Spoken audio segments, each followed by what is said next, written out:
Bonjour à tous, il est 10h32, l'heure de lancer ce webinaire consacré au design, au packaging et à l'impact qu'il peut avoir sur le développement de votre entreprise. Je suis vraiment heureuse de vous rejoindre aujourd'hui pour cette conférence. Vous avez sous vos yeux le programme de cet échange qui durera 1h30 que nous espérons rythmer. Notre objectif est vraiment de vous montrer toute la force du design pour accompagner le développement de votre entreprise et que vous sachiez qu'il y a des professionnels qui sont là pour vous accompagner dans cette démarche. Sachez que nous avons prévu un chat et notre modératrice aura à cœur de nous transmettre les questions pour que nous puissions les adresser à nos différents intervenants. Lors de votre inscription, vous êtes plusieurs à avoir coché « oui » à la question du tirage au sort pour pouvoir bénéficier d'un audit de 2 heures qui sera réalisé par Luc Van Den Steen, directeur de l'agence Ex Nihilo, et qui nous est permis grâce à ce partenariat. Restez donc jusqu'à la fin pour savoir si vous serez l'heureux sélectionné. Alors, ce colloque devait initialement avoir lieu en province du Luxembourg, mais malheureusement, les conditions sanitaires nous ont empêchés de vous recevoir et de pouvoir vous rencontrer. Ce partenariat a lieu avec Idelux et la Chambre de commerce et d'industrie du Luxembourg belge. Ces partenaires économiques de choix de la province du Luxembourg nous ont rejoints dans cette aventure car eux aussi, ils sont convaincus de l'intérêt du design pour le développement de leur entreprise. Et c'est ainsi que je cède la parole à Julie Noël qui vous dira un petit mot sur la Chambre de commerce et d'industrie du Luxembourg belge. Julie, c'est à toi. Nous sommes très heureux de participer ici à ce webinaire parce que, pour rappel, la Chambre de commerce, c'est un organisme indépendant qui a pour but de soutenir et d'informer aussi les entreprises qui se développent sur son territoire. Concernant la Chambre de commerce du Luxembourg belge, nous accompagnons toute entreprise, quelle qu'elle soit, peu importe le secteur d'activité, peu importe la taille et peu importe le stade de développement. Donc nous travaillons sur 3 axes. Le premier qui sont des services de terrain, c'est-à-dire que mes collaborateurs sont spécialisés dans des matières liées à la gestion d'entreprise. Donc on va autant accompagner les entreprises sur le financier, les aides publiques, l'environnement, l'énergie ou encore l'international. Le deuxième axe, c'est également des formations qui sont données à la Chambre de commerce, qui sont désignées ou ceux qui sont spécialisés pour des thématiques managériales. Donc on va autant aborder les aspects informatiques que liés à la gestion d'entreprise. L'objectif est de permettre aux dirigeants ou à des salariés d'être plus efficaces dans leur rôle au quotidien. Et le troisième axe, c'est le réseau. Donc nous avons un réseau très solide, fort, et nous le faisons vivre au travers d'événements. Donc évidemment aujourd'hui, les conditions sanitaires font que ces événements en pâtissent, mais nous serons très très contents bientôt de pouvoir reprendre ces événements et retrouver nos chefs d'entreprise. Et le dernier point qui est important et qui est aussi un point aussi de relais au niveau de la structure, c'est que la Chambre de commerce en fait propose tous les mois un mensuel qui est le seul périodique économique de la province de Luxembourg, qui s'appelle Entreprendre aujourd'hui et qui reste encore et toujours un vecteur de communication, de visibilité pour nos entreprises et un outil d'information également très précieux. Alors, bonjour à tous, bonjour Julie. Je m'appelle Guillaume Burette et je suis conseiller entreprise dans l'équipe Innovation d'Idelux. Alors, qu'est-ce que l'équipe Innovation d'Idelux? On se définit comme des catalyseurs d'idées. Donc, dans les faits, on va diagnostiquer et analyser le potentiel de croissance et d'innovation de votre entreprise. Que vous soyez une grande entreprise, une PME ou un porteur de projet, on va adapter notre accompagnement pour être aligné avec vos idées.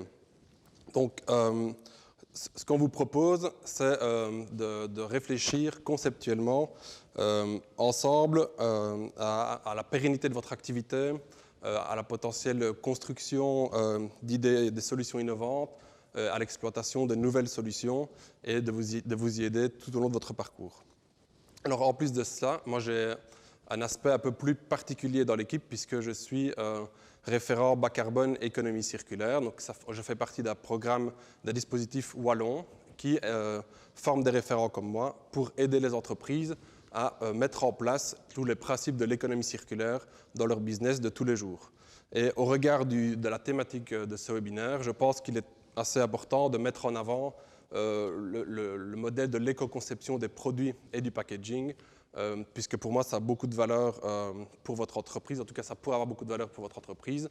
Donc, qu'est-ce que c'est que l'éco-conception? L'éco-conception, c'est vraiment l'idée de concevoir votre produit, ou dans ce cas-ci, votre packaging, ou les deux, en essayant d'y introduire les principes de développement durable et de respect de l'environnement. Alors, pourquoi est-ce que vous pourriez vous y développer? C'est assez simple. Vous pourriez peut-être vous diversifier de vos concurrents. Vous pourriez vous adapter, par exemple, aux demandes de vos clients, ou même rester en ligne avec vos valeurs, vos propres valeurs de votre entreprise, que ce soit environnementale ou économique, puisqu'on fait des économies quand on fait une éco-conception convenable. Donc, si vous voulez travailler dans ces axes ou dans d'autres axes qu'Idelux peut vous proposer, n'hésitez pas à me recontacter et je vous mettrai en contact avec le référent ou un autre si je ne suis pas capable de vous aider. Mais dans tous les cas, vous êtes le bienvenu. Et bravo pour l'organisation de ces webinaires. Donc, je vais maintenant laisser la parole à Boris qui va continuer l'introduction. Merci Guillaume. Bonjour, Boris Antoine, chargé des relations aux entreprises pour Wallonie Design. Je vais vous accompagner pendant 15 minutes, le temps de faire une petite présentation d'introduction, et puis je laisserai la place à notre orateur principal, Luc Van den Steen. Donc, tout de suite, vous voyez à l'écran notre présentation. Je fais une introduction sur le design et ses métiers. Donc, le designer n'est ni un artiste, ni un ingénieur, ni un marketeur. Il se place comme un trait d'union entre la technique, l'humain et l'économie. Les designers travaillent pour que le projet soit techniquement faisable, désirable et s'inscrive dans votre business, et donc qu'il soit viable. Le design comprend plusieurs disciplines, plusieurs métiers. Aujourd'hui, on se concentre sur le design packaging dans le secteur de l'agroalimentaire, sinon ce serait trop large. Le designer n'est pas là pour prendre la place de l'ingénieur, du responsable marketing. Le designer n'est pas là non plus pour prendre la place de qui que ce soit ou du CIO. Son but est de mettre à disposition ses méthodes et outils, par exemple le design thinking, ses méthodes d'observation, d'empathie, de prototypage, de test, d'itération, et son expérience pour collaborer avec ses métiers et améliorer les produits et services de l'entreprise. Par exemple, en termes de positionnement d'image, il va avoir un effet direct sur les chiffres de l'entreprise. Donc on parle du chiffre d'affaires, mais aussi faire des économies en rationalisant les coûts. Et va permettre de diversifier l'offre, d'augmenter en ergonomie, d'améliorer la fonctionnalité de vos produits, de gagner en innovation, d'anticiper les futures normes. Ça, ce serait vraiment important. Guillaume l'a dit, les normes environnementales qui sont de plus en plus présentes. Et finalement, avoir un impact sur l'état d'esprit de l'entreprise. Alors, hop. Le packaging nous raconte une histoire, nous transmet des valeurs, il stimule nos sens. Notre vue, notre toucher et même notre odorat nous procurent des émotions. Ces émotions nous aident à comprendre à quoi sert le produit que le packaging sert. Et en définitive, si le packaging nous séduit, il influencera positivement notre décision d'achat. Vous voyez qu'on est sur quelque chose de multisensoriel.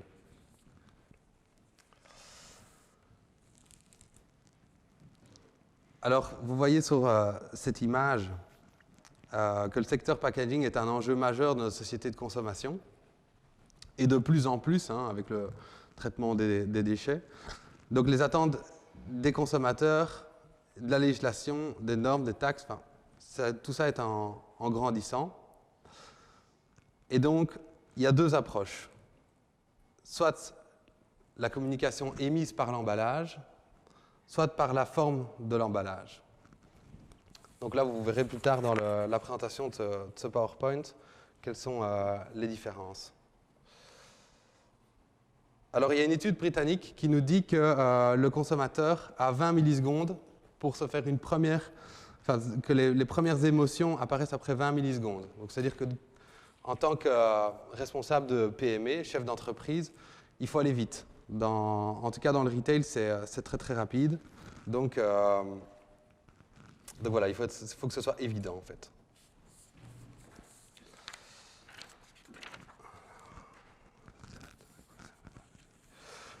Comprendre qui vous êtes, dans quel business. Donc ça, c'est vraiment un élément premier que le designer va se poser comme question en vous rencontrant.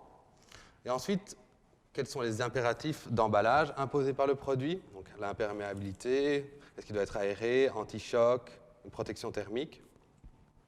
Quel est son cycle de vie? Quel type de contenant serait le plus adapté pour mes produits? Alors, donc, il faut penser à la mise en contenant, au transport, à l'entreposage, à la mise en rayon, à l'expédition via transporteur, et enfin à la vie chez le consommateur. De quel autre produit doit-il se démarquer? Donc ça impose une étude de la concurrence, on peut appeler ça aussi un benchmark. Donc, se différencier est une pratique nécessaire au succès commercial. Il faut dès lors connaître bien ses concurrents et plus largement les produits de substitution qui existent à notre produit. Alors, la gamme, quels sont les autres produits de l'entreprise?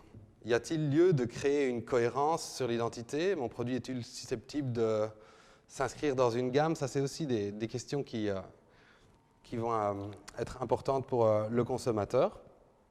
Donc là, on retient la cohérence. Alors les cibles, forcément, hein, c'est un des points les plus importants. Donc à qui est-ce qu'on s'adresse? Et surtout, quels sont les comportements de mes cibles, hein? Est-ce que c'est plutôt un achat compulsif, plutôt raisonné, en supermarché, en boutique, sur le net, de plus en plus? Quels sont les fournisseurs pressentis pour les différents composants du packaging? Ça aussi, ça va amener des contraintes qu'il faut prendre en compte. Et quelle va être l'évolution de l'entreprise? Donc, est-ce qu'on peut déjà gagner du temps? Est-ce qu'on peut déjà adapter un packaging, faire en sorte qu'un packaging soit plus adaptable, plus souple, plus agile?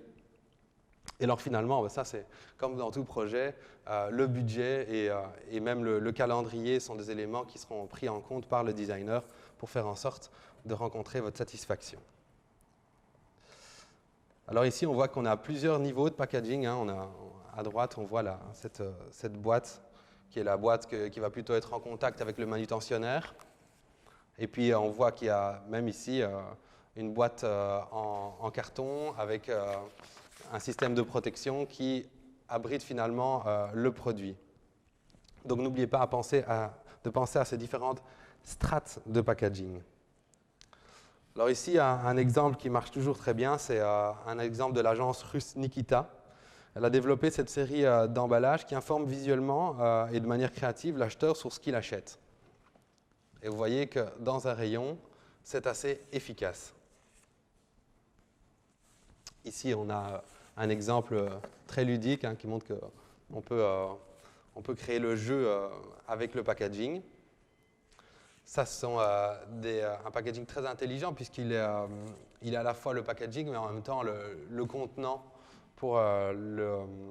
et le support pour la plantation des pleurotes. Et ça va avec toute une série d'exemples qui s'inscrivent bien dans la philosophie actuelle de limiter les déchets. Donc là, on voit le couteau de la pâte à tartiner qui est en même temps le couvercle. Alors, il faut vivre avec son temps. Il y a des pratiques qu'on ne doit plus faire. Par exemple, ici, où on a emballé individuellement des raisins dans un paquet, ça n'a plus beaucoup de sens de faire ça. Donc, ne tombez pas dans ces pièges-là. Alors ici, je vais parler d'un exemple, c'est le Pine Pack de Lina Patterson et Arina Pauli. Donc, les consommateurs prennent de plus en plus conscience des problèmes environnementaux. Ils deviennent sensibles à l'impact environnemental causé par les emballages.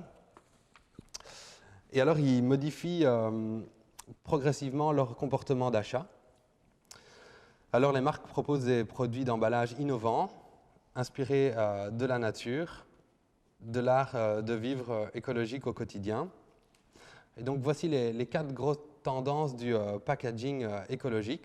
Donc, c'est 1. Des produits innovants fabriqués à partir de matériaux naturels. 2.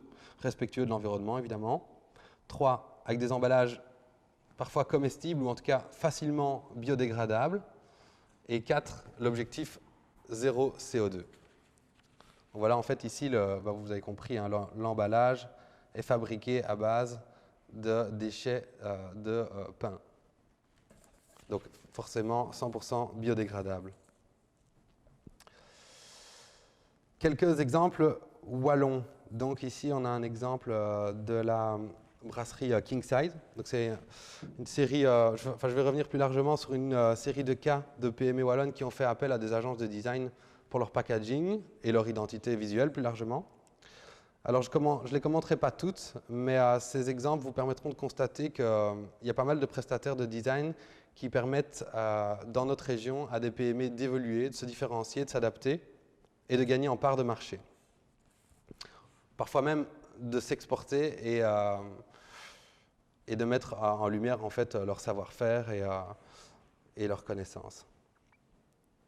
Alors, sachez que nous sommes là pour vous aider à identifier ces prestataires. Donc, si vous pensez que votre produit pourrait gagner et que votre société pourrait gagner d'un travail de design sur vos étiquettes, n'hésitez vraiment pas à nous contacter. Je vais passer en revue les différents exemples. Voilà, donc en fait, on voit le avant-après, c'est assez évident. Ici aussi, simplement en remettant un bandeau qu'on voit ici en carton, on a complètement retravaillé le look de cette boîte de poissons. Ici, la nouvelle identité de Galère que vous avez peut-être pu observer ces derniers mois. Voilà, là, on voit la dernière identité du beurre balade.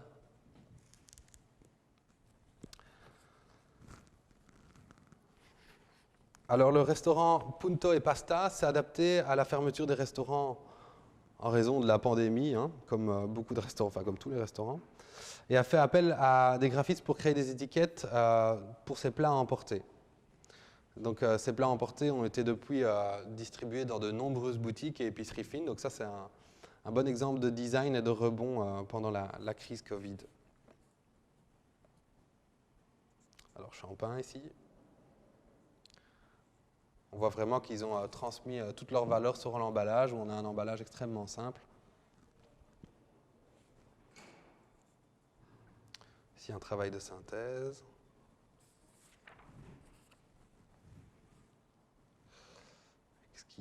Lokyo.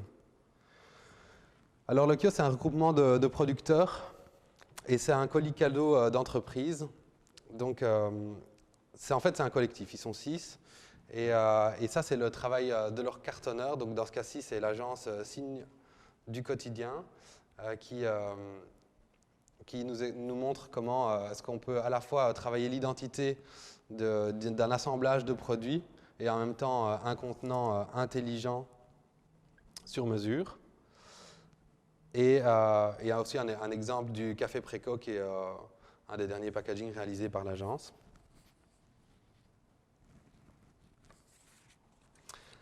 Alors voici une petite vidéo que je voudrais vous montrer sur le disque. Ça résume bien la valeur que peut apporter le designer dans votre entreprise. Et je vous retrouve juste après cette vidéo. Quel est le point commun entre un iPhone, une chaise Tonnet, Airbnb et une Tesla? Le design leur a permis d'innover et a joué un rôle déterminant dans leur succès. Vous développez un produit, un service peut-être. Il est technologique ou pas du tout? Vous visez les entreprises ou plutôt le grand public? Et le design, y avez-vous pensé pour votre projet? Le design est essentiel.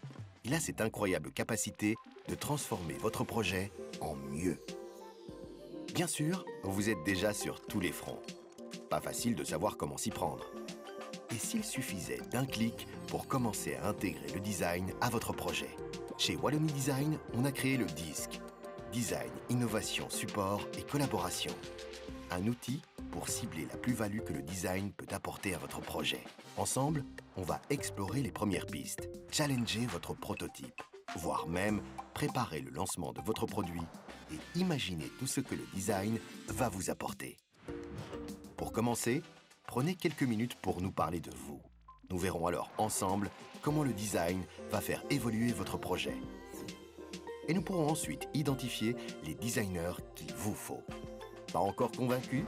Notre équipe a rassemblé des exemples concrets et des témoignages inspirants d'entrepreneurs ayant mis le design au centre de leur démarche. Toutes ces infos sont accessibles gratuitement sur notre plateforme disc-design.be. Vous êtes à un clic d'associer notre expertise en design et la force d'un réseau de designers avec votre projet. Vous êtes à un clic de passer à la vitesse supérieure.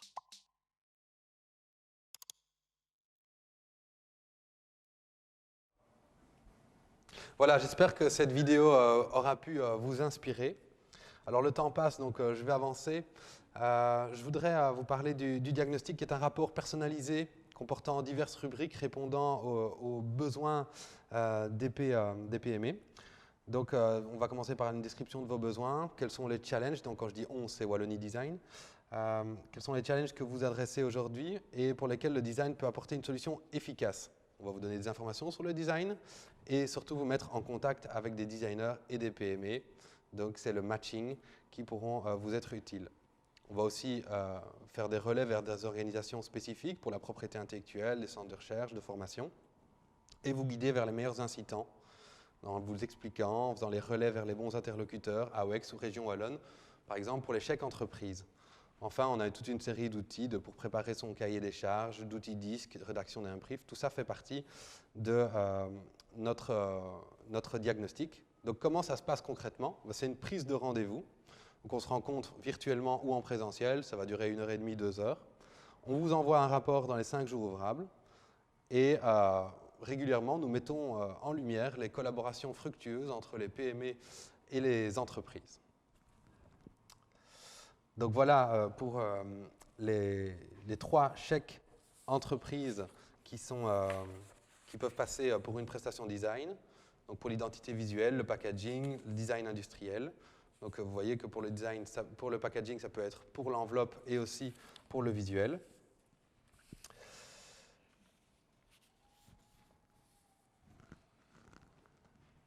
Alors ici, pour le design physique de votre packaging, soit vous optez pour une solution existante en direct avec une entreprise.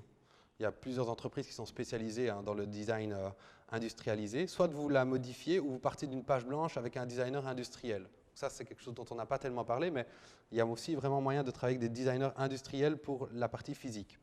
Pour la conception de son identité, nous vous encourageons plutôt à vous tourner vers un designer graphique spécialisé en packaging. La profession de design graphique se caractérise par la grande diversité des formations, des parcours et des expériences. Donc pour trouver un designer spécialisé en identité et packaging adapté à vos besoins, il faut faire des recherches actives. Allez voir leur portfolio. Donc ça, c'est un document ou un site internet réunissant un ensemble de travaux qui vous permettront de vous identifier au travail du designer. La consultation des réalisations d'un designer graphique reste la manière la plus pertinente de se faire une opinion sur lui. Enfin, rencontrez-les. Alors ça prend un peu plus de temps, mais souvent ça en vaut la peine. Donc faites connaissance avec eux. Et sinon, contactez-nous, on les connaît bien et on pourra vous orienter au mieux. Alors, 30. Donc voilà, ici un petit rappel pour notre prochain webinaire qui aura lieu le 29 avril. Donc toutes les informations sont disponibles sur notre site. Vous voyez même qu'il y a un lien pour l'inscription qui est obligatoire. C'est un webinaire organisé en partenariat avec l'AOEX. On vous conseille vivement d'y participer, ce sera très intéressant. Mais vous retrouverez toutes les informations sur notre site. Maintenant, je vais passer la parole au fondateur et au directeur artistique de l'agence montoise Ex Nihilo. Luc, je te passe la tablette. Merci beaucoup d'être présent aujourd'hui en tout cas. Merci à toi Boris. Voilà, effectivement, donc je viens de lancer mon chrono. J'ai 30 minutes pour vous parler un peu de moi et de projets que je réalise avec mes super clients. Alors, tendance ou prospective, ça c'est vraiment un grand débat. On nous pose souvent la question, est-ce qu'il faut être dans la tendance ou est-ce qu'il faut être dans la prospective? Bon, moi, ça fait 28 ans que je travaille là-dessus. J'ai commencé en 93 et effectivement, c'est pas fini. Ce que j'ai constaté, c'est que nous, au final, notre métier de graphiste, c'est un métier où on est en fait des éponges. On analyse tout. Quand je me balade dans un rayon de supermarché, je ne fais pas mes courses véritablement. Je regarde ce qui sort. Quand je suis dans la rue, je regarde les nouvelles formes de voitures, je regarde les gens. J'imagine comment pourra être la mode de demain. Donc voilà, c'est vraiment une analyse permanente de notre cosme, de ce qui nous entoure, qui va nous permettre finalement, au niveau créatif, d'imaginer des choses. Et donc, j'ai tendance à dire, ben oui, appelez-moi Madame Irma, on va se servir de la prospective comme un élément moteur de création pérenne, en fait. L'idée, c'est vraiment de pouvoir créer des produits qui tiennent la route le plus longtemps possible. Et finalement, qu'est-ce que l'on fait? Eh bien, on va analyser les tendances qui sont actuelles pour définir cette prospective. Alors ici, moi je suis un addict à la glace et donc je ne me balade pas trop dans les rayons surgelés, mais il y a quelques temps, j'étais assez fier de me retrouver face à un logo que j'ai créé en 1994, c'est le logo Frisco. Donc c'est un logo qui a pas mal d'années. Ce qui est intéressant, c'est de voir que parce que j'avais cette démarche prospective à l'époque, j'ai réussi à créer un logo, une identité en fait, qui allait résister aux affres des années. Et donc voilà, ce logo en fait n'a pas changé d'un iota depuis 1994. Un autre cas, les casques laser, hein, c'est un casque de moto et de vélo. Le logo a été lifté en 2008. Eh bien, depuis 2008, il n'a pas encore changé une seule fois. Le logo Notagora, lui, il a une histoire un petit peu différente. Donc je l'ai créé en 2006 et effectivement, il a été lifté en 2017. Donc vous voyez que quand on crée des images qui sont pérennes, ces images peuvent effectivement continuer à vivre très très longtemps sans avoir de problème. Alors aujourd'hui, l'homme a changé. Mais l'homme, en fait, il prend conscience. Et ça, c'est vraiment hyper important. Et ça l'est d'autant plus dans notre métier. Il a conscience du monde qui l'entoure. Il a conscience que le monde est une sphère qui est finie, malheureusement, même si certains pensent aller dans les étoiles ou sur d'autres planètes. Et donc, on va vers une espèce de décroissance qu'il est important d'intégrer à tous les niveaux. Aussi, ce qu'il faut savoir, c'est que finalement, on est tous consommateurs. Moi, si je suis directeur d'une agence de communication graphique, je suis aussi un consommateur. Mon client, donc le producteur de produits, est aussi un consommateur. Et donc, aujourd'hui, de plus en plus, on se rend compte que le consommateur est un consomme-acteur. C'est-à-dire qu'il va faire des choix dans sa consommation pour consommer plus intelligemment. Et ça, c'est vraiment quelque chose qui est hyper important de tenir à l'esprit en permanence. Alors, on a plusieurs axes aujourd'hui pour travailler sur une consommation ou une création raisonnable. Le premier axe, ce sont les matériaux, effectivement. Travailler sur des matériaux naturels, écologiques, biosourcés, biodégradables, monocomposés. Alors là, il faut faire vraiment très très attention. Et vous verrez tout à l'heure, je vais vous présenter un cas. Aujourd'hui, on assiste vraiment, véritablement, à beaucoup de greenwashing ou de brainwashing. Il y a un exemple qui m'a vraiment frappé sur le net, où on voit une expérience qui a été effectuée par une université allemande d'un sac en plastique qui est soi-disant biodégradable. Alors, ils ont fait l'expérience de plonger ce sac dans un compost et de le laisser là 3 ans. Ils l'ont plongé dans de l'eau de mer aussi et ils l'ont enterré dans de la terre. Et au bout de 3 ans, qu'est-ce qu'ils ont constaté ? Ils ont constaté que ce sac biodégradable, en fait, était toujours là et totalement utilisable. C'est-à-dire qu'on pouvait remettre du poids, il n'avait pas été du tout dégradé. En fait, oui, il est biodégradable, mais dans certaines circonstances de compostage industriel. Et donc, il faut faire attention à tout ça, à tout ce qu'on nous dit. C'est vraiment hyper important. Alors ça, c'est la partie concernant principalement les matériaux. Moi, ce qui m'intéresse le plus souvent, bien que je m'intéresse aussi aux matériaux, c'est le design.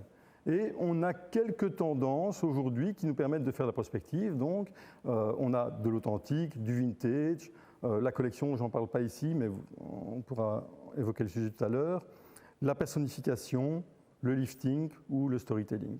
Ce sont des éléments que le designer va utiliser dans son processus créatif pour pouvoir développer des produits qui tiennent la route. Alors, la quête du bonheur aujourd'hui, c'est quoi ? Mais de plus en plus, aujourd'hui, le consommateur a besoin d'authenticité, de simplicité et de transparence. On ne peut plus créer de produits en se moquant du consommateur ou simplement de sa capacité à réfléchir à ce qu'il achète. Et donc ça, c'est vraiment véritablement important. Et pour être juste dans notre travail, il faut qu'on ait des producteurs qui soient justes, des produits qui soient justes et un consommateur qui agit justement. Je voudrais parler d'un premier cas, qui est un cas pour la brasserie Saint-Feuillin.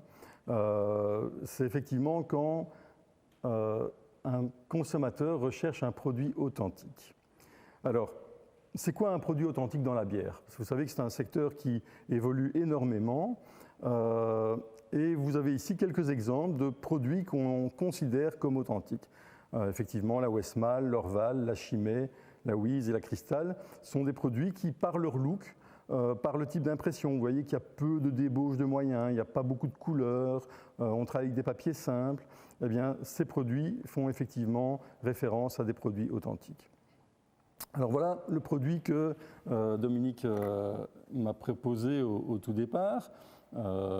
Et en fait, on constate qu'on a une bière d'abbaye avec une étiquette qui est relativement chargée et qui finalement, en rayon, est peu lisible.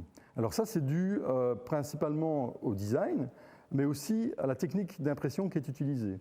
Donc ici, on a travaillé avec c'était imprimé sur un papier aluminisé, donc qui réfléchit une lumière qui n'est pas toujours gracieuse dans les rayons des supermarchés.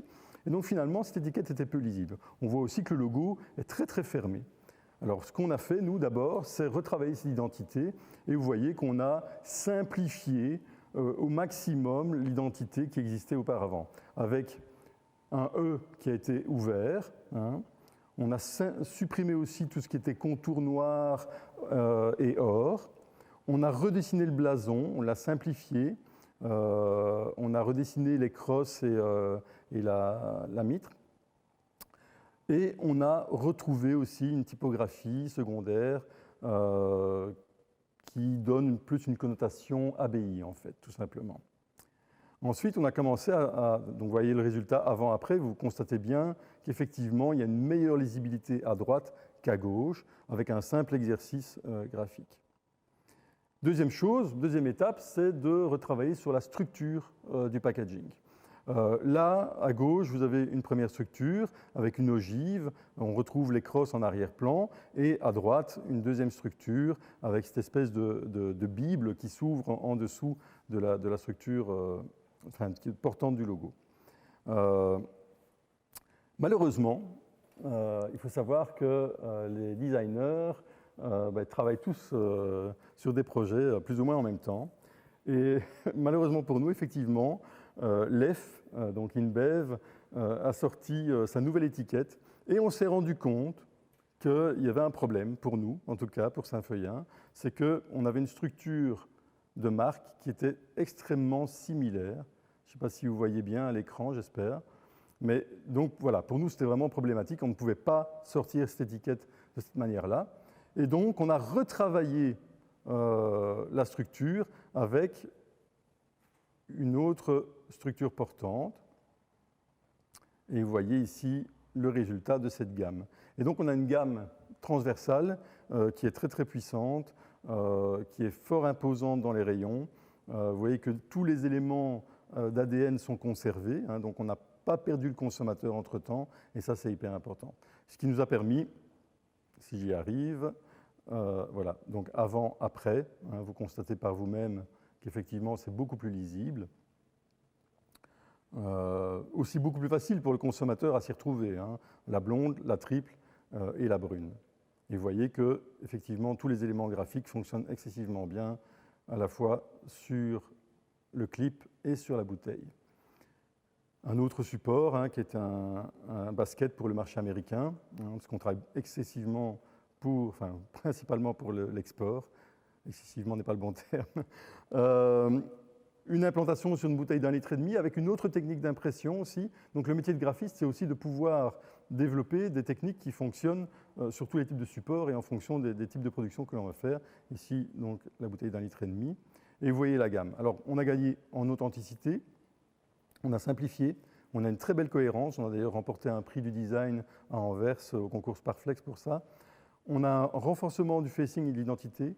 On a une transversalité qui nous permet des déclinaisons en veux-tu, en voilà. On a une pérennité du design, ça fait quand même presque 10 ans qu'on a fait ce produit. On a une diminution des coûts parce qu'on a un papier qui est moins cher à l'achat, diminution aussi de l'empreinte CO2 et une augmentation des ventes.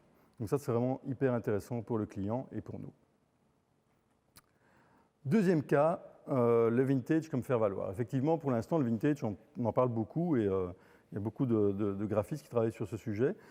Et ici, j'ai été contacté par Marc Piquet pour la fameuse couille de singe, une chic, comme on dit ici à Liège. Alors chez nous, on dit une boule sûre à Mons. Et donc voilà, il est arrivé avec un emballage qui était celui-ci. Je vous avoue que quand j'ai vu ça, j'étais vraiment un peu interloqué. Je me dis, mais comment on peut vendre un produit comme ça? C'est pas possible. Et donc voilà, on est venu avec une première proposition qui a conservé l'ADN du produit, avec un côté un petit peu cartoonesque comme ça, BD, avec un petit singe qui tenait ses bonbons en main. Et puis on s'est dit, mais on ne va pas assez loin là, il n'y a pas assez de différenciation sur notre produit. Et donc on a fait une idéation un peu différente et on a rassemblé en fait un singe, un humain, et on a créé ce portrait. Alors vous voyez que ce singe a un peu la moue déconfite. Ben oui, effectivement, avec ces bonbons, on fait de l'alcool. Et donc voilà ce que ça donne comme résultat final. Alors ça, c'est vraiment un travail assez exemplaire. En tous les cas, pour le producteur, ça a été vraiment un gros bénéfice, puisque à partir du moment où on a créé cette image, où on l'a sortie, le produit s'est vendu 3 fois plus. Donc on est passé de 100 000 unités à 300 000 unités, presque 300 000 unités de vente. Donc aujourd'hui, on a une identité up-to-date qui est forte. On a une impression en 2 couleurs, donc ça ne coûte pas très cher en termes de production, donc diminution des coûts. On a pu faire une déclinaison du produit et une augmentation des ventes. Et vous voyez ici justement, en parlant de produits, on a décliné pour le marché hollandais et anglais cette version à la cannelle, je dis bien. Voilà. Et vous voyez qu'il y a aussi une transversalité qui se produit entre les deux produits, à la fois le classique et celui à la cannelle. Et enfin, ça c'est vraiment la cerise sur le gâteau, on a refait l'emballage du bonbon originel. Et depuis, cet emballage se vend un peu partout en Belgique, dans toutes les pompes à essence ou au supermarché. Francis, c'est une très très belle rencontre en fait, Francis. Quand j'ai rencontré Francis pour la première fois, il m'a dit, Luc, moi je suis un paysan. Il avait ajouté quelque chose devant, mais je ne vous le dirai pas. Et Francis, en fait, c'est un éleveur de poulets bio. Et quand je l'ai rencontré, je dis, mais écoute Francis, tu es vraiment un personnage un peu atypique et je trouve ça vraiment génial.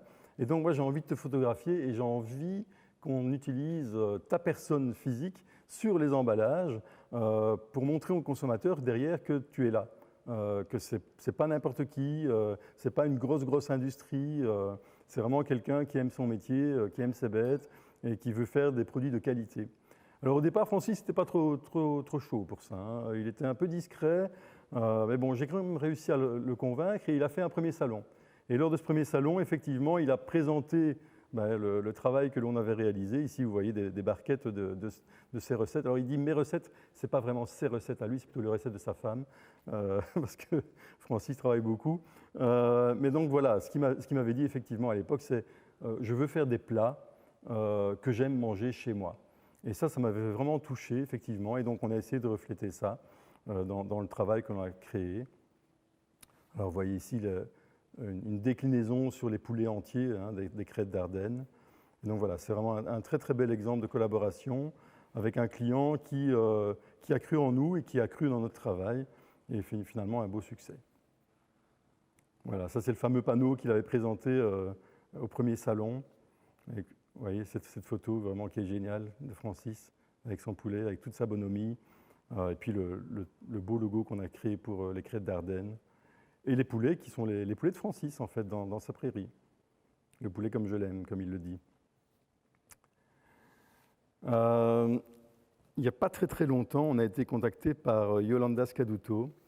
Et ce qui est important de savoir aujourd'hui, c'est qu'il faut vraiment pouvoir être singulier dans le travail de création. Alors, création d'un nouveau service, création d'un nouveau produit. Et c'est vraiment quelque chose qui n'est pas toujours évident de se renouveler, de trouver de nouvelles opportunités. Et donc, Yolanda, quand elle est venue, elle m'a dit, ben voilà, moi je vais faire du yogourt. Je dis, oh, un yogourt de plus. Oui, on va voir. Mais puis elle me dit, mais regardez, voilà, on va faire un yogourt qui va s'appeler Root, pardon. Je fais une confusion. Donc le yogourt Root. J'ai dit, ok, super, un yogourt Root, c'est sympa, mais pourquoi Root? Et elle me dit, ben, on va faire des yogourts avec des légumes. Ah bon? Et voilà. Et donc là, elle a réussi à trouver un créneau sur un marché qui n'existait pas encore en Europe. Il existe déjà aux États-Unis et en Australie, mais pas encore en Europe. Et donc, on a créé 4 yogourts avec des légumes, à savoir la betterave cannelle, la carotte vanille, la patate douce coco et le petit pois menthe. Très, très anglais celui-là. Et donc, au final, ça donne des produits qui sont vraiment singuliers, différents, qui se différencient sur le marché et qui apportent une véritable nouveauté pour le consommateur. Alors, on a été plus loin que ça, effectivement, sur cet emballage. Au-delà de l'aspect esthétique, il y a eu une recherche aussi de minimisation de l'impact que l'on peut avoir sur la production d'emballage. Vous savez que la production d'emballage, ça devient de plus en plus un gros problème pour nos sociétés. Et effectivement, il y a une réflexion importante qu'on doit avoir, nous, en tant que designer, mais aussi, j'ai envie de dire, le producteur lui-même doit avoir cette réflexion-là. Et donc, on a été retrouver un emballage qui est vraiment très, très bien pensé, qui est un emballage qui est bicomposé. Alors, il faut savoir qu'aujourd'hui, quand on vous dit qu'un emballage est recyclable, comme je le disais tout à l'heure, ce n'est pas toujours le cas. En fait, il est recyclable quand il est décomposé. Un paquet de chips, pour l'instant, c'est extrêmement difficile à recycler parce qu'il est constitué de plusieurs couches d'aluminium, de plastique, etc. Et donc, comme on n'arrive pas à séparer ces couches-là, c'est extrêmement compliqué. On est en train de travailler sur la question. Mais là, en l'occurrence, on a trouvé un emballage qui est constitué à 80% de carton recyclé, d'un pot en PET, mais qui comporte 32%, 33%, presque 33% de plastique en moins, et qui est 100% recyclable après la séparation. Et ça, c'est vraiment hyper important. Ça veut dire qu'aujourd'hui, on doit induire chez le consommateur des comportements de consommation qui sont différents. C'est-à-dire qu'avant, on prenait un pot de yogourt et on le jetait quand on avait fini de le consommer. Là, le consommateur, le consommateur, va devoir séparer le carton du pot de plastique et faire son tri. C'est ce genre de solution qu'il faut mettre en place aujourd'hui pour avoir une consommation plus raisonnable et raisonnée. MeToo. Ah, ça, c'était vraiment une grosse question pour moi. Quand Henri Simon s'est arrivé chez moi, il venait de reprendre la grande distillerie de Charleroi, qui est une vieille maison de production de liqueurs. Donc, ce sont des liquoristes. Et il me dit, voilà, Luc, on a pas mal de produits à revoir et j'aimerais qu'on commence par notre gamme de pisang. Alors, il me dit, nous, on ne fait pas des marques premium. En fait, on travaille beaucoup pour la grande distribution et on fait des marques GD, donc grande distribution. Donc, qui sont des marques avec des prix inférieurs aux produits de base, mais qui néanmoins méritent d'avoir un design qui soit concurrentiel. Et il me présente effectivement cette bouteille de pisang Ambang et ses produits. Alors, il avait 5 pisang. Le premier, le Sambala, que vous voyez ici, donc à gauche, l'ancienne version. Voilà ce qui se passe quand on fait appel à quelqu'un qui n'est pas designer, en l'occurrence ici, et à droite, notre solution. Le deuxième, c'était le pisang Korea. Voilà. Le troisième, le pisang Charlie. Et le pisang Rajang à côté.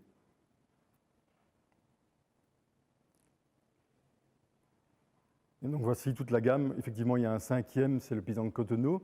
Et donc vous voyez qu'on a une gamme qui est assez parlante et c'est assez marrant de voir comment on a travaillé. Je vais donner une petite explication. En fait, ce qu'on a fait, c'est qu'on a pris la bouteille de pisang Ambang, qui est vraiment le produit que tout le monde connaît, et on a été creusé dans son ADN. Donc on a été voir ce qui faisait que tous les consommateurs reconnaissaient la bouteille de pisang Ambang. Et donc on a pris des codes couleurs, des codes typographiques, des codes illustratifs, qui nous ont permis effectivement de faire des produits dans l'esprit MeToo, et qui permettent de positionner maintenant les produits véritablement comme des concurrents de Pisang Gambang. Et quand on regarde cette planche-ci avec tous les produits avec le Pisang Gambang que j'ai mis à la fin, ben on voit qu'on n'a pas du tout à rougir. Et donc aujourd'hui, ben, le consommateur se sent aussi valorisé parce qu'il n'a plus une bouteille qui est un peu moche et qu'il est un peu gêné de mettre sur sa table. Et ça, c'est vraiment important. Ce qui est important aussi, c'est qu'on a fait une économie d'échelle. Vous voyez que toutes les étiquettes ont la même forme. Et donc, plutôt que de payer chez l'imprimeur 5 formes différentes, eh bien, on a payé une forme, donc 200 €, ce qui nous permet de faire toutes nos étiquettes.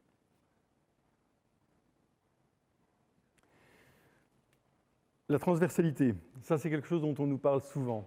Quand j'ai rencontré Adeline et Léandre, ils m'ont dit, voilà, nous on a un super projet, on travaille sur des jus de fruits à base d'arbres haute tige.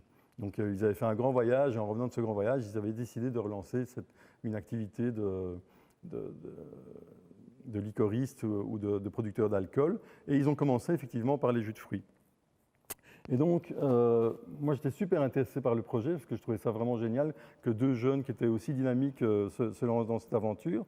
Et on a proposé effectivement pas mal de projets. Il y avait une dizaine d'orientations différentes. Mais tout d'un coup, Adeline et moi, en discutant avec Léandre, on s'est dit il faut vraiment quelque chose qui puisse fonctionner sur l'ensemble de la gamme. Et en fait, cette gamme, elle est assez complexe parce qu'il y a des jus de fruits, il y a des liqueurs de fruits, il y a des alcools et il y a un cidre. Donc ça fait finalement 4 produits différents qu'il fallait habiller avec une transversalité. Alors la transversalité, c'est quoi? C'est effectivement un mécanisme qui nous permet de faire en sorte que le consommateur, quand il voit un produit de l'atelier Constant Berger, se dise « Ah ben oui, ça vient bien de cette maison-là ». Et donc ici, on a travaillé sur un design qui était un peu singulier et je vous avoue qu'au tout début, moi, j'y croyais pas trop. C'est à force de réflexion et de prise de recul qu'on s'est dit, mais oui, effectivement, ce côté singulier est vraiment très très fort et ça va marcher. Et donc ici, vous voyez les jus. Ici, le cidre. Donc, vous voyez toujours cette diagonale extrêmement forte, extrêmement singulière, le placement de la typographie de manière verticale, une étiquette qui est extrêmement sobre, le placement du logo toujours en haut à gauche. Et donc, voilà ce que ça donne sur les bouteilles des eaux de vie à base de fruits, donc coing, prunes et cidre. Et puis, on a eu l'opportunité, et ça, je les en remercie, de nous faire confiance, de faire appel au collectif Hello, qui est un collectif d'illustrateurs bruxellois bien connu. Donc, ils nous ont fait une petite illustration pour le Genièvre Jeune de Grain. Il y aura une deuxième illustration qui va venir bientôt pour le Genièvre Vieux de Grain. Et donc, voilà l'ensemble de la gamme. Et vous voyez que cette signature graphique fonctionne excessivement bien. On a vraiment une très, très belle transversalité et c'est presque parfait. Voilà, alors je vous laisse à cette phrase de Peter Drucker, une petite citation. Il est difficile de prédire l'avenir, il faut donc le créer. Je vous remercie.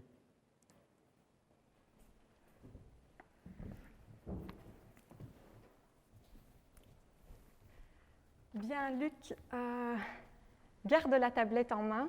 Je la garde. Car nous avons prévu un petit échange sans détour et je t'invite à parcourir rapidement les 5 ou 6 slides qui sont intégrés dans la présentation que tu viens de nous faire et je t'en remercie.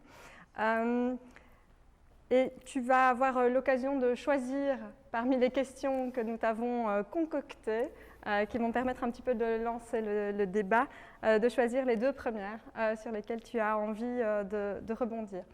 Avant juste, donc le temps que Luc Van Den Steen se prépare, je voudrais juste vraiment vous remercier. Vous êtes plus de 129 inscrits aujourd'hui et j'ai oublié de le préciser tout à l'heure. Vous êtes des entreprises, vous êtes des étudiants en design, des agences de design, mais également des opérateurs économiques qui aident les entreprises dans leur développement et sincèrement nous souhaitons vous remercier. La parole vous est également donnée, donc je vous rappelle vraiment que via le chat vous pouvez poser d'autres questions. Ici on a un petit peu concocté quelques questions pour pour lancer le débat, mais la parole vous est donnée, donc je vous invite vraiment à ne pas hésiter à nous poser des questions. Alors, voilà, Luc, on arrive un petit peu à cet échange un peu sans détour où, voilà, je vais te demander peut-être la première question à laquelle tu souhaites répondre. La première question, c'est effectivement un logo, une identité, un packaging, ça coûte cher. Pour un travail aussi simple, j'aurais pu le faire moi-même. Mais effectivement, on peut tout faire soi-même. Moi, je peux réparer ma voiture si je prends un peu de patience. Je peux me couper les cheveux. Enfin, moi, c'est facile. Je me rase le matin. Moi, voilà. Non, donc effectivement, on peut tout faire soi-même. Ce qu'il faut savoir, c'est qu'effectivement, il y a beaucoup de travail derrière. Hein. Il faut connaître les techniques graphiques. Il faut avoir un peu de talent et de goût. Il faut pouvoir utiliser un ordinateur. Il faut connaître les techniques d'impression. Il faut connaître les techniques de production d'une chaîne de production parce que tout ça est travaillé en amont. Hein. Quand on travaille sur une étiquette de bière, on va réfléchir à quel type d'étiquetage on va avoir. Hein, c'est vraiment quelque chose d'assez complexe aujourd'hui. C'est vraiment une problématique, en tout cas en Belgique, puisqu'on recycle nos bouteilles et que de plus en plus de producteurs de bière utilisent des étiquettes autocollantes. Ça, c'est une problématique parce qu'on n'arrive pas à les décoller. Et donc, on n'arrive plus à recycler nos bouteilles. Et donc, si le designer n'intervient pas à ce moment-là, avec une réflexion, avec des solutions, avec de la recherche, beaucoup de recherche, hein, eh bien à ce moment-là, on arrive à des problèmes. Alors après, il faut considérer effectivement la création d'abord comme un processus. Ce n'est pas quelque chose qui vient comme ça. C'est pas oh, j'ai une idée, elle est bonne. Non, c'est vraiment un processus créatif qui est parfois long. Il y a une démarche prospective, comme je le disais tout à l'heure. Et il faut considérer ça véritablement comme un investissement, au même titre qu'un bâtiment ou qu'une voiture pour une entreprise qui doit se déplacer. Quand on voit par exemple un logo comme le logo Frisco que j'ai réalisé il y a plus de 28 ans, c'est quand même assez impressionnant. C'est un logo qui à l'époque a coûté, je ne sais pas grand-chose, et il a été reproduit des centaines de milliers de fois, voire des millions de fois sur des emballages. Donc le coût du design sur le produit, finalement, il est extrêmement minime. Ça ne touche même pas 1%. Et donc ça, c'est important de s'en rendre compte. Et ça donne une plus-value. J'ai beaucoup de clients qui travaillent toujours avec les logos que j'ai créés il y a 20 ans, 25 ans, et donc avec un seul investissement. Oui, c'est vrai que c'est important de reclarifier ça. Ça fait 15 ans chez Wallonie Design qu'on est au service des entreprises pour faciliter le recours du design. Nous, on ne fait pas le design. Je pense que quand on nous dit c'est simple, tout le monde peut le faire, ces arguments d'investissement dans le temps, de retour sur investissement, ça que mon collègue Boris Antoine et que Luc nous avait présenté, mérite certainement qu'on investisse un petit peu d'argent dans ce type de démarche parce que ça peut faire la différence et notamment par rapport à toutes ces contraintes écologiques qui nous préoccupent. Vous êtes un des éléments clés pour aller en avant, donc merci pour cette réponse. Quelle est l'autre question?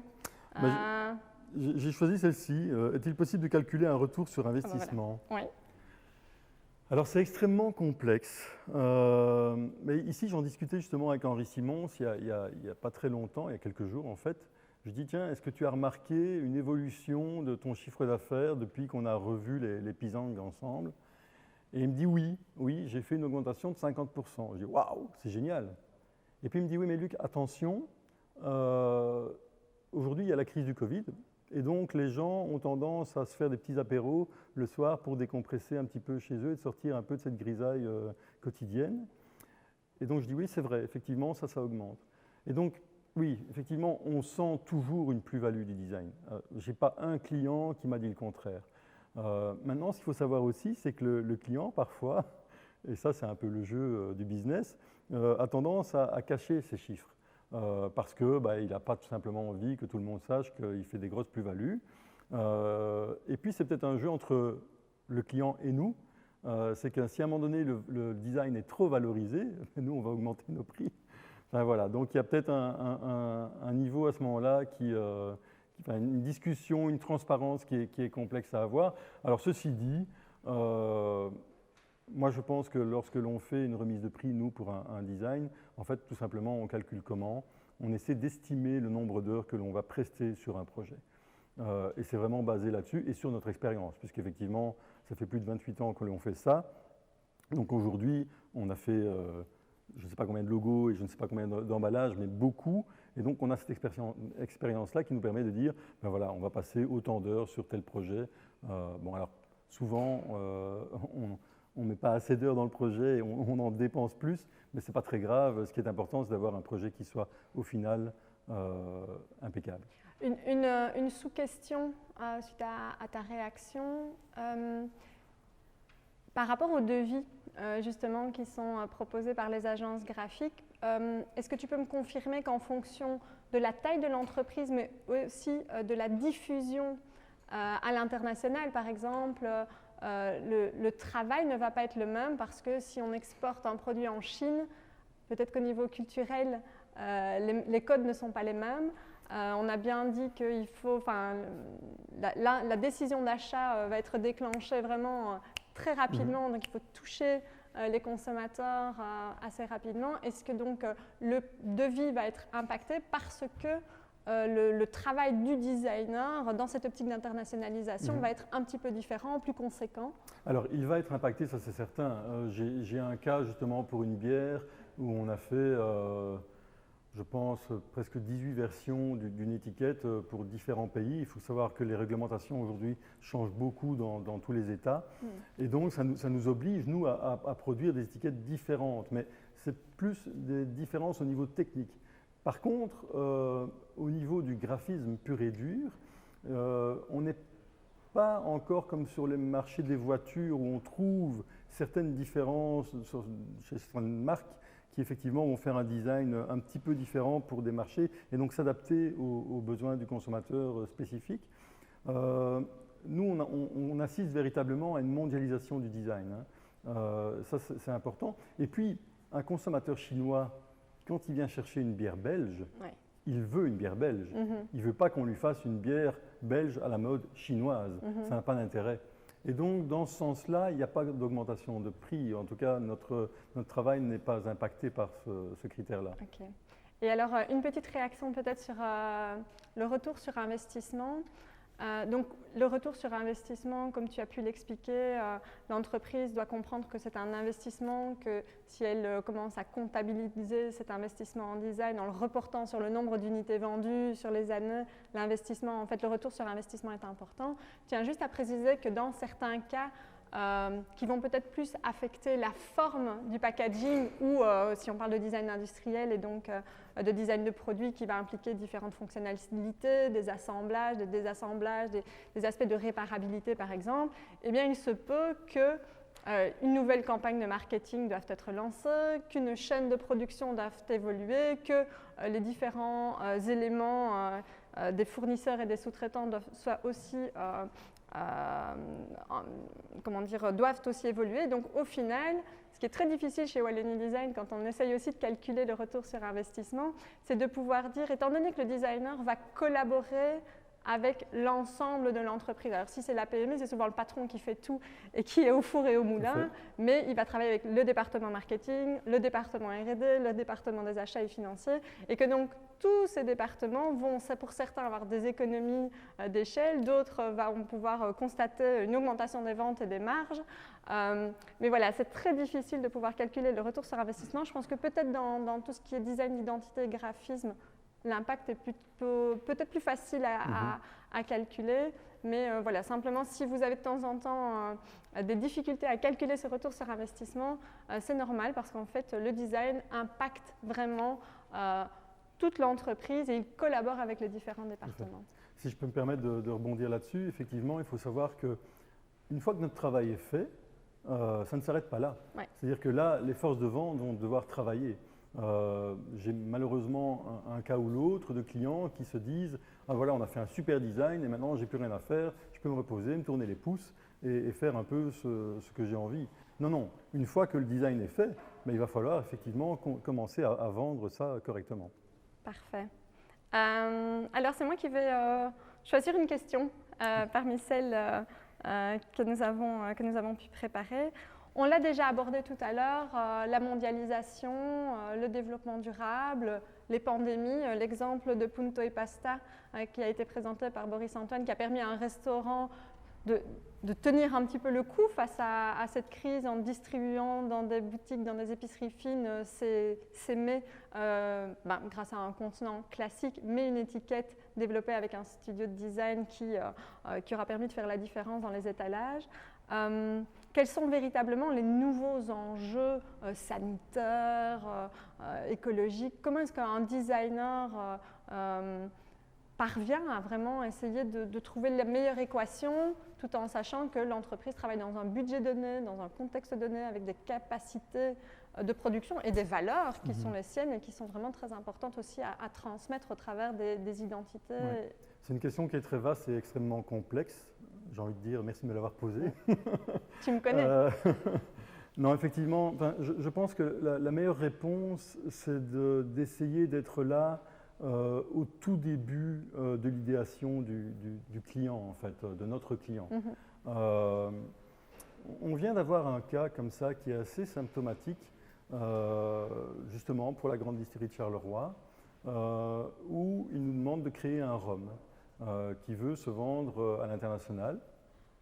Et il nous dit, tiens, voilà, il y a une marque ou l'autre que j'aime bien, que j'ai benchmarké, qui est Captain Morgan et Kraken, qui sont des marques qui se vendent vraiment à l'international en millions d'exemplaires.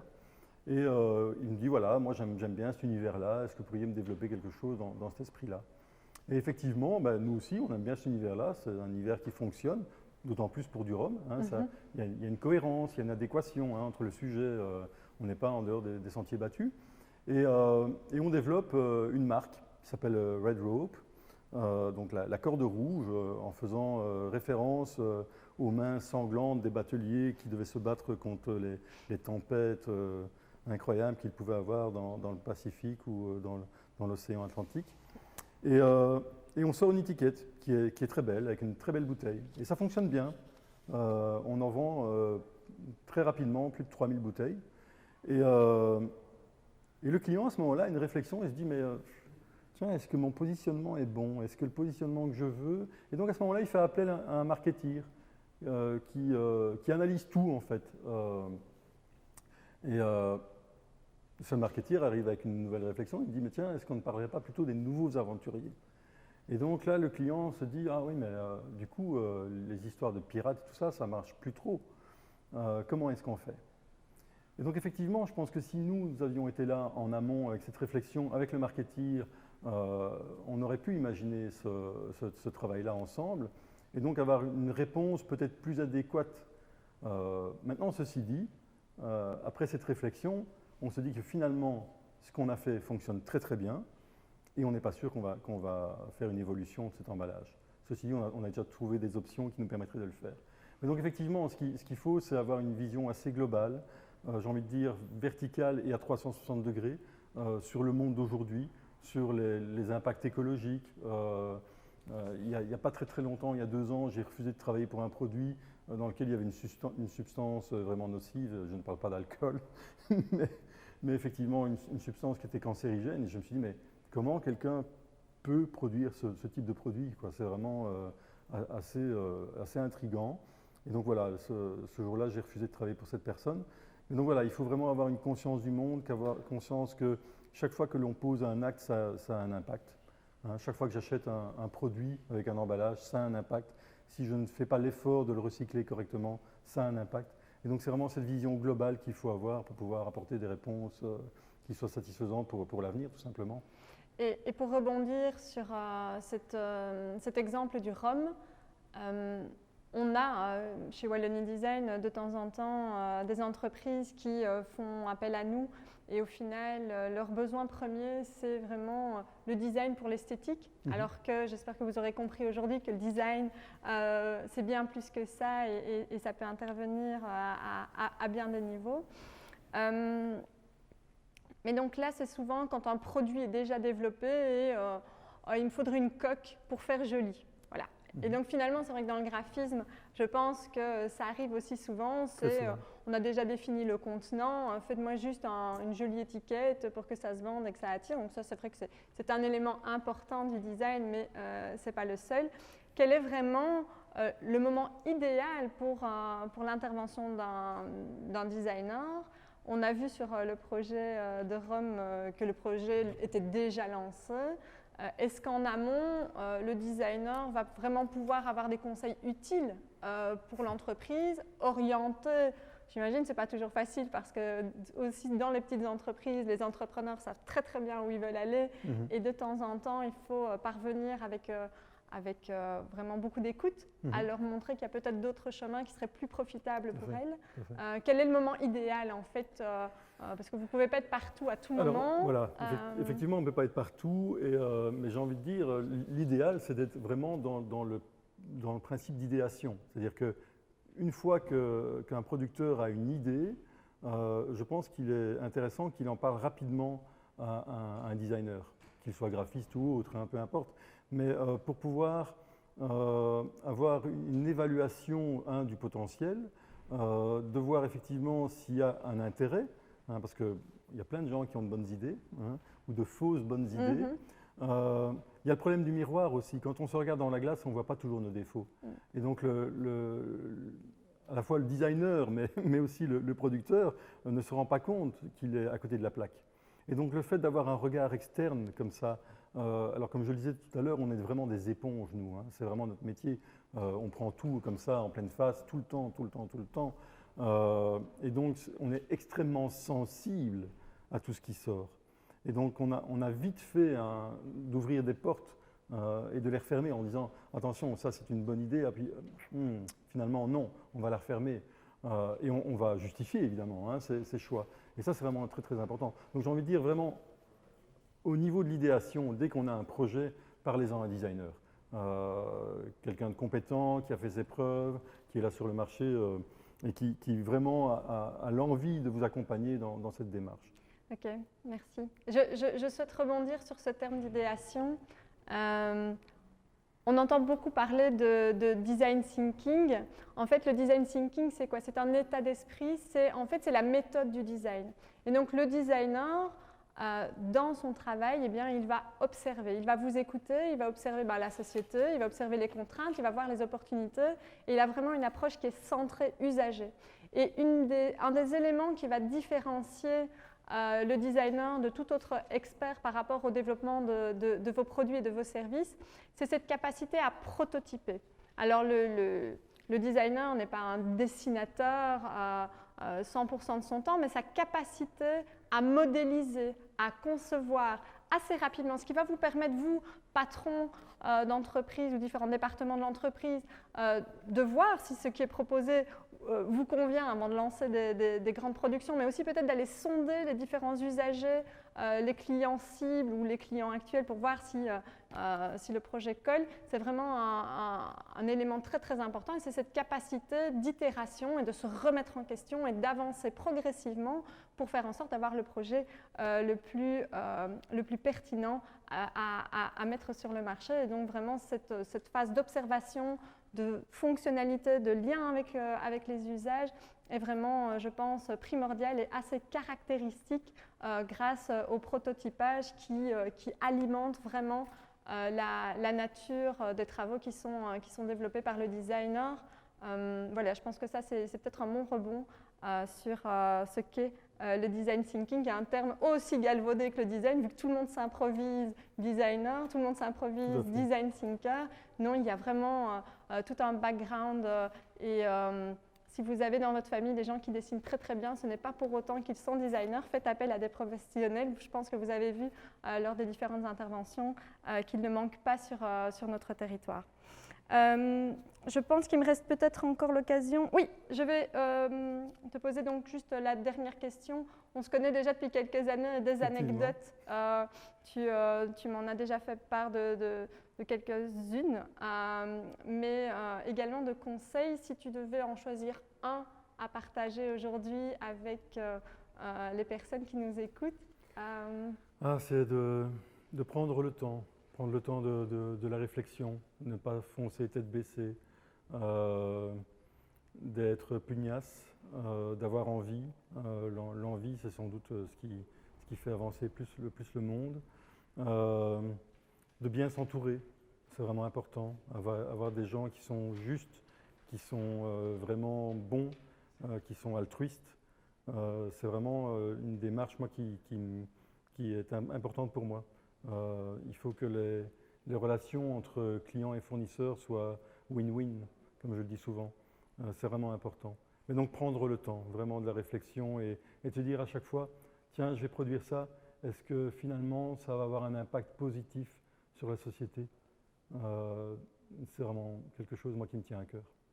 Parfait, merci. Je vais inviter Boris Antoine à nous rejoindre. Il a collecté différentes questions qui nous ont été posées par le public. On vous en remercie. Et donc, on va continuer un petit peu la conversation avant de passer à la petite phase de tirage au sort pour savoir lequel d'entre vous pourra avoir cette audit réalisée par Luc Van Den Steen et procéder aux remerciements. Voilà, alors, est-ce qu'on a eu des questions intéressantes, Boris? On a eu pas mal de questions. Parfait. On ne saura pas toutes les poser d'ailleurs. Merci à tous ceux qui ont joué le jeu et qui nous ont posé des questions via le chat. Alors, une première question pour toi, Luc, de Pascal Cherin. Est-ce que le secret d'un bon design se résume à simplicité, clarté, sobriété? Non. Non, je ne pense pas. Oui, effectivement, moi j'adore ce qui est simple, ce qui est épuré, qui évoque une clarté. Et c'est vrai que ça fonctionne, mais pas toujours. Il suffit de regarder un peu ce que Stranger & Stranger fait. C'est un très beau bureau de design à Londres et à New York. Ils font des bouteilles d'alcool, et notamment les bouteilles d'alcool Don Papa. Si vous regardez ce design-là, ce n'est pas simple. Ce n'est pas épuré, ce n'est pas sobre. Et pourtant, qu'est-ce que c'est beau. On a envie d'avoir ces bouteilles dans son bar, ou simplement de les avoir à table et de les présenter à un ami. Donc voilà, non, il y a plein de designs différents. Le bad design est quelque chose aussi qui fonctionne. Quand on veut faire artisanal, il nous arrive d'utiliser des techniques de bad design pour dire, voilà, on a fait un truc à moitié bien foutu pour que ça reflète effectivement ce qu'est le produit. C'est un produit artisanal. Hein, on voyait tout à l'heure les étiquettes du restaurateur. On est un peu dans cet esprit-là, c'est-à-dire que c'est un design simple, un peu vintage. Mais voilà, on a évoqué quelque chose et ça fait partie de notre culture générale à chacun. Et ça permet au consommateur de se rendre compte de ce qu'il a devant lui. Ok. Merci Luc. Alors, je vais enchaîner avec une question de Mathilde Collier, qui nous a posé plusieurs questions. Merci pour sa participation. Comment savoir quand une étiquette est aboutie? Quand arrête-t-on le travail? Y a-t-il des tests via des consommateurs? Voilà. Quand est-ce qu'on est bon, quoi? Alors, dans le meilleur des cas, effectivement, le client pour lequel on travaille est relativement riche et peut se payer des tests consommateurs. Mais ce n'est pas toujours évident, ça coûte relativement cher. Le positionnement en rayon aussi est assez cher, assez coûteux. Néanmoins, je pense que là, il faut faire confiance à son designer. Nous, ce qu'on dit toujours à nos clients, c'est que lorsque l'on travaille sur un projet, on prend du temps. On prend du temps pour la réflexion. Et on va ouvrir suffisamment de portes et en refermer suffisamment aussi, que pour ne pas faire de mauvais choix. Et à partir du moment où nous avons, nous, en tant que designer, pu prendre ce recul nécessaire et se dire, tiens, voilà, est-ce que par rapport à tout ce qu'on a fait avant, donc les benchmarking, les études diverses, les comparaisons, est-ce qu'on est bon? À ce moment-là, et si le client valide, évidemment, à ce moment-là, je pense qu'on peut s'arrêter. Tout à fait. Ok. Alors, j'ai encore le temps de poser une troisième question. Une question de Thibaut Danlois. Quelle est selon toi la place du design d'identité par rapport au design de packaging? Un projet doté d'un packaging bien construit peut-il partir d'une identité faible et vice-versa? Et à quel point un design de packaging peut-il être sauvé, entre guillemets, par l'identité de la marque mise en avant? Waouh, c'est pas une question, c'est un paragraphe. Merci Thibaut. Mais voilà, j'ai envie de dire c'est un peu deux choses différentes et complémentaires. L'identité, c'est quelque chose de général, en fait, j'ai l'impression. Donc, on va créer une identité pour un service ou pour un produit qui va venir s'imbriquer ou pas sur un emballage, mais qui va pouvoir s'imbriquer sur une brochure, sur une plaquette, sur la carrosserie d'une voiture, sur une étiquette de vêtements, etc. etc. Le packaging, lui, il a vraiment une fonction au départ, c'est d'emballer. Et donc c'est dans ce sens-là qu'il est différent par rapport à l'identité. Évidemment, le packaging va rentrer dans l'identité. En tout cas, c'est un des moyens de véhiculer cette identité-là. Donc ça, c'est ma réponse à cette question. Alors, est-ce qu'un packaging avec bien construit peut-il partir d'une identité faible et le contraire? J'ai envie de dire oui, mais si on remarque en tant que designer qu'il y a un problème sur une identité parce qu'elle est faible, ben pourquoi ne pas la retravailler? C'est vraiment le moment, c'est l'instant. Maintenant, oui, effectivement, il y a toujours moyen de bricoler, mais le bricolage, c'est jamais bon, ça ne tient jamais longtemps. Nous, ce qu'on cherche à faire, c'est de trouver des solutions pérennes qui permettent effectivement de développer des marques qui vont être là pendant des années et des années. Le but pour nous, ce n'est pas de développer un emballage tous les 2 ans pour une bière. Non. Évidemment, ça nous intéresse de pouvoir développer d'autres produits, mais quand on a développé un produit, on a une fierté à ce que ce produit soit pérenne et tienne dans le temps, tout simplement. Voilà, est-ce que j'ai répondu à tout? Je ne sais pas. Oui, tu as répondu. J'ai encore un petit peu de temps, je regarde le planning, donc je vais en profiter. Est-ce qu'il t'est déjà arrivé de refuser un projet? Oui, ben j'en parlais tout à l'heure, notamment parce qu'il y avait une substance nocive. Il m'arrive aussi tout simplement parce que je me rends compte que la relation avec le client ne fonctionne pas, il n'y a pas d'alchimie, on n'est pas sur la même longueur d'onde. C'est compliqué de plaire à tout le monde. Moi, je sais que j'ai un franc-parler, que je suis très direct avec mes clients. Quand je vois qu'ils font une bêtise ou qu'ils disent une énormité, ben, je n'ai pas peur de leur dire. Et donc, ça ne s'appelait pas à tout le monde. Et quand je remarque effectivement, au tout début de la relation, avant qu'on ait commencé le travail, qu'il peut y avoir un souci, eh bien, en général, je dis voilà, je pense que c'est mieux qu'on ne travaille pas ensemble pour ces raisons-là. Okay. Après, il y a l'aspect aussi éthique. Il y a certains produits sur lesquels on n'a pas envie de travailler. Ou des produits, par exemple, qui nous font peur. Moi, j'ai très peur de la mort. Je n'ai pas envie de travailler pour un croque-mort. On me l'a déjà demandé. On m'a déjà demandé de travailler pour des cercueils ou des choses comme ça. Je n'ai pas envie de ça. Voilà. Sur le monde médical, j'ai réussi, avec les années, à affronter ma peur. Et donc, aujourd'hui, je travaille effectivement pour 3 hôpitaux. Et ça fonctionne bien. Mais au départ, j'avais peur. Je me souviens d'une fois d'avoir dû faire un shooting photo près des salles d'opération, où je voyais les écrans avec les scalpels dans le ventre de quelqu'un. C'était vraiment très, très impressionnant. Mais j'ai dépassé ma peur et voilà, j'ai réussi à le faire. Mais toujours, en fait, quand je me dis toujours, est-ce que ça apporte quelque chose à la société? C'est ce que je disais tout à l'heure. C'est vraiment, et ma démarche est celle-là, en fait. Si ça apporte quelque chose de positif, alors j'y vais. Je souhaite rebondir sur cette notion de choix, Ouais. de poursuivre une collaboration ou de l'entamer. Simplement, je souhaite vraiment inviter les entrepreneurs qui nous écoutent à ne pas foncer sur le premier contact. Chez Wallonie Design, on a vraiment à cœur d'écouter votre besoin et d'identifier plusieurs prestataires potentiels. C'est important de vérifier que justement, il y a un match, il y a une connexion. Vous partagez les valeurs de l'agence graphique avec laquelle vous allez cheminer parce que véritablement, ça va être un travail main dans la main. Il est important de créer une bonne relation. Et donc, pour choisir son agence de designer, il ne faut pas partir avec le premier venu. Donc, on est là, nous, avec Boris, pour vous recommander divers experts en fonction un peu de ce qu'on aura cerné, de votre besoin, de votre style, de la tendance qu'on aura pu identifier. Puis après, les designers feront leur job. Mais c'est vraiment important de bien phaser le travail avec le designer pour, à un moment donné, pouvoir se dire, mais voilà, je suis en droit moi, graphiste, de dire stop ou de dire ben, les conditions étaient celles-là, elles ne sont pas respectées.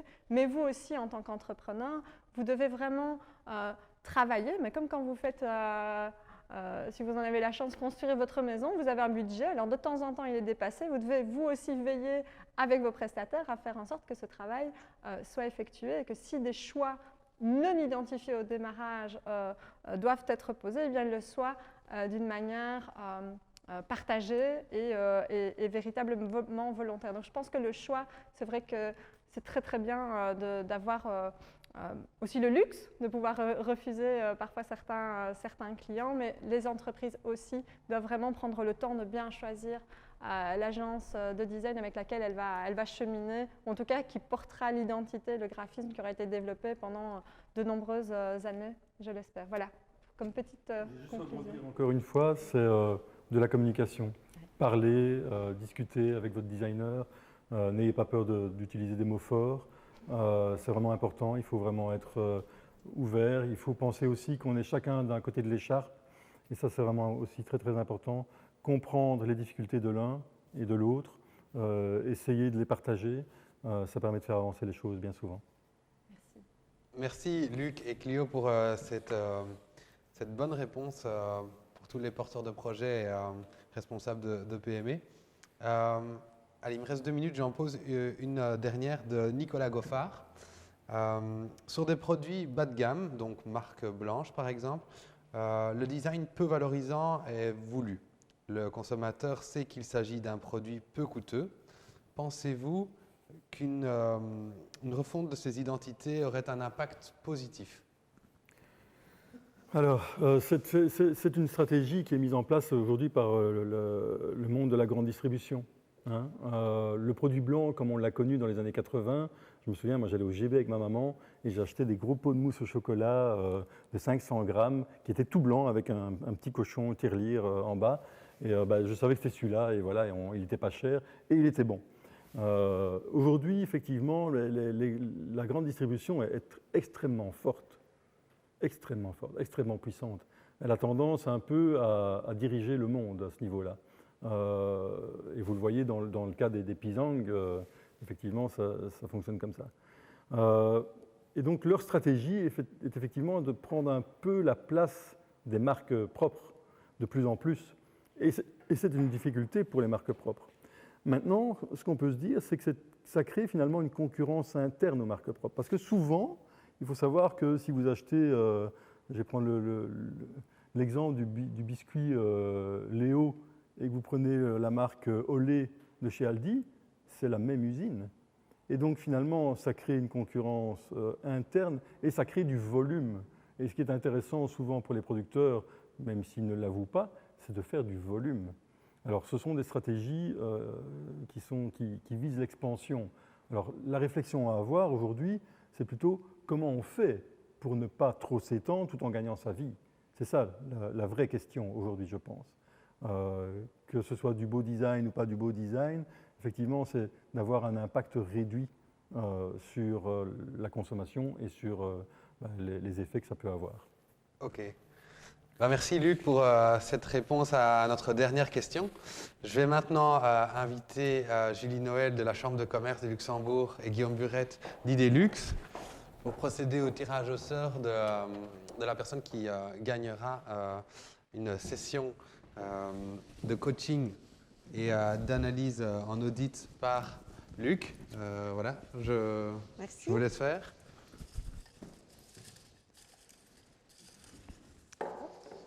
Alors, le grand gagnant. Ouais. Alors, c'est Inrabi de Inrabi Lighting Studio. Bravo. Voilà. Bravo, Inrabi. Merci. Attends.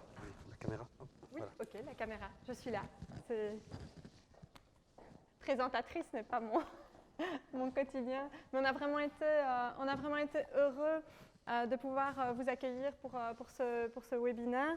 Je tiens véritablement à remercier nos 2 partenaires que sont Idelux, la Chambre de commerce et d'industrie du Luxembourg belge, parce que mine de rien, sans eux, cette conférence n'aurait pas pu avoir lieu. Nous sommes également ici en fait, à la Design Station à Liège, qui est un bâtiment d'une autre intercommunale qui s'appelle l'ASPI, que nous remercions aussi.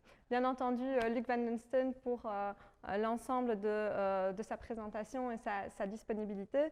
Je tiens à vous dire qu'on va bientôt vous envoyer un petit formulaire de feedback. Normalement, aujourd'hui, c'est vraiment un document qui est très, très important pour nous, pour l'amélioration continue de nos services, mais également pour pouvoir rester en contact avec ceux parmi vous qui souhaitent aller plus loin dans l'intégration du design au profit de leur développement. Donc voilà, n'hésitez pas, s'il vous plaît, à remplir ce formulaire de feedback qui vous sera envoyé. Je vous donne rendez-vous pour notre prochain webinaire qui aura lieu le 29 avril, qui sera également consacré à la thématique du design et du packaging. Je pense que c'est vraiment une thématique majeure pour les entreprises du secteur agroalimentaire et qui aura ce focus particulier sur l'internationalisation et le durable. Et donc, vous recevrez également dans le formulaire de feedback ce rappel pour cette invitation à nous rejoindre le 29 avril prochain. C'est l'heure de vous laisser. Je pense que nous avons tenu le timing. Je remercie les équipes techniques et l'ensemble de mes collaborateurs pour ce travail. À bientôt. Merci.